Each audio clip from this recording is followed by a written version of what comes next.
عقیدہ ہے نا عقیدہ وہ سانو پتہ کیویں سیٹ کرنا یہ ویکھیا میرے ال اللہ دے بارے اللہ وحدہ لا شریک ہے او دا کوئی شریک نہیں نہ ذات دے وچ نہ صفات دے وچ وہ ازلی ہے وہ ابدی ہے وہ مستقل بالذات ہے او دی ذات غیر فانی توجہ فرما رہے ہو میری بات پہ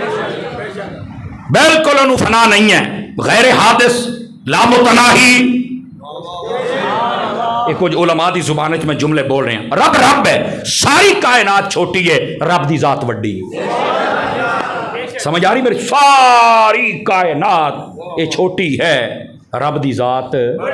اپنے ذہن دے اندر رب دی ذات نو ایڈا وڈا رکھ تاں تیرے دل دے خوف خدا پیدا ہونا ہی اے جڑی پوری دنیا ہے نا دنیا اے فرمایا اے دی اللہ دی بارگاہ دے اندر مچھر دا پر ہوندا ہے نا مچھر دا پر اے دے برابر بھی اوقات نہیں ہے اے ہی پوری دنیا دی اوقات تے ہن ویکھ مڑ میرے رب دی ذات کتنی وڈی ہو سمجھ آ رہی ہے اللہ دی ذات بہت بڑی ہے پوری دنیا نو اگر ذرہ آکھیا جائے نا تے رب دی ذات پوری کائنات تو وڈی ہے یہ ہن میں تینوں مثال دیتی بیٹھا پتہ نہیں یہ تانوں سمجھ آوے یا نہ آوے بہرحال رب دی ذات تو وڈی کائنات وچ کوئی شے یہ اللہ دے بارے عقیدہ رکھنا ہے اس تو بعد سارے رسولاں تے اسی عقیدہ رکھنا ہے یہ میں تانوں دسدا پیاں عقائد اہل سنت کیا نے اے او عقیدے دسدا پے جڑے ضروریات دین دے وچوں نے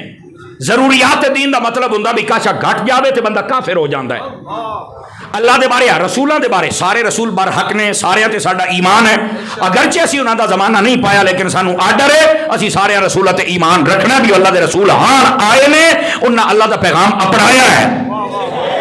آواز مٹھی ہے اور ساڈے واسطے بالتخصیص یہ عقیدہ رکھنا ہے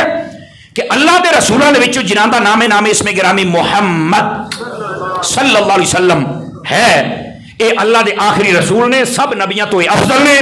انہاں دے تو بعد کوئی رسول نہیں آ سکتا انہاں نو ہی تاجدار ختم نبوت آکھیا جاندا ہے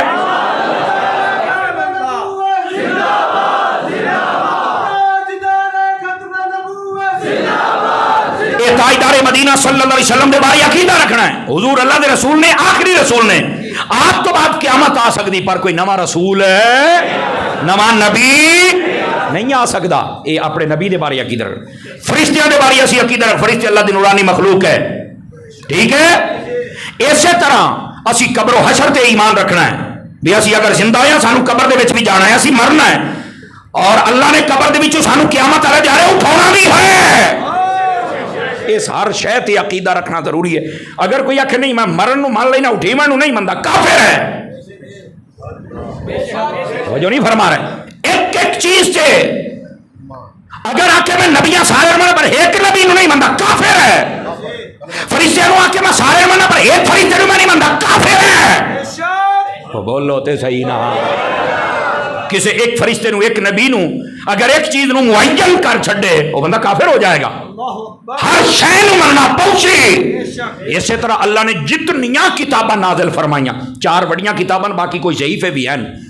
سانو بھاویں کامل تعداد دا نہیں بھی پتا اگرچہ کچھ علماء نے لکھے ہے لیکن اے دے باوجود اسی یہ یقین رکھنا یا اللہ جڑی شاید تو نازل کیتی ہے اسی او تے ایمان رکھی بیٹھے بس بولو تے صحیح نہ دسنا اللہ دے بارے اللہ دے رسولاں دے بارے فرشتیاں دے بارے جنت دے بارے قبر دے بارے حشر دے بارے دوزخ دے بارے ہر چیز تے تہاڈا ایمان ہونا چاہیے کسی ایک چیز دے بھی منکر ہو جاؤ کافر ہو جاؤ گے یہ ضروریات دین دے وچوں ہیں قرآن اللہ کا کلام ہے ایک حرف تے ساڈا ایمان ہے اگر کوئی آکے میں سارا مننا پر اس آیت نہیں مندا کافر ہے او بیٹھے ہو ہن سمجھ آئیے اے جے ضروریات دین انہاں ساریاں نو سمجھنا علماء دے کولوں ایمان رکھنا یہ ضروریات دین دے وچوں یہ عقائد دی اصل اور جڑ ہے